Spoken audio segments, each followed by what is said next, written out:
This is an Edison Light Globes tutorial on how to use our brass compression cord grips. These cord grips can be found on the likes of our E27 and B22 lamp holders, and you can also buy them as individual units for use on the likes of ceiling roses, and if you're making desk lamps or anywhere basically that a cable needs to be trapped and not be able to be pulled out of its housing in the ceramic section of your lamp holder.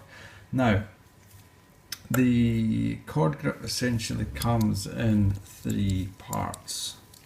You have got the top section, you've got the bottom section, and you have got two plastic inserts.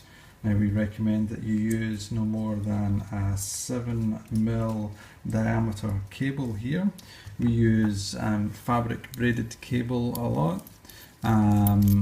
And it's a good idea when you're using fabric cable to always start with the top section in place.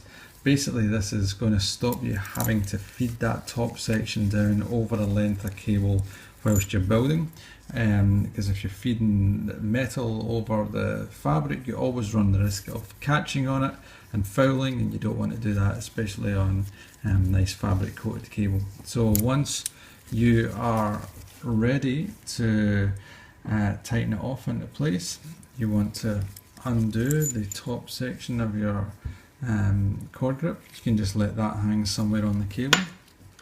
You want to take one of the plastic inserts. They have got a small rectangular section.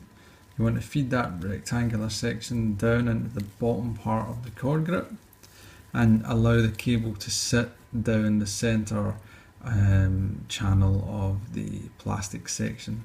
Now, this is where you want to keep, especially if you're using a braided cable, you want to keep the braid nice and tight so it stays nice and braided and doesn't come apart like this. So keep your braid twisted up, get your other plastic section and then pop that in at the top. Now, you want to just make sure here that that cable is in fact down the central channel. You don't want big gaps around the side of the plastic.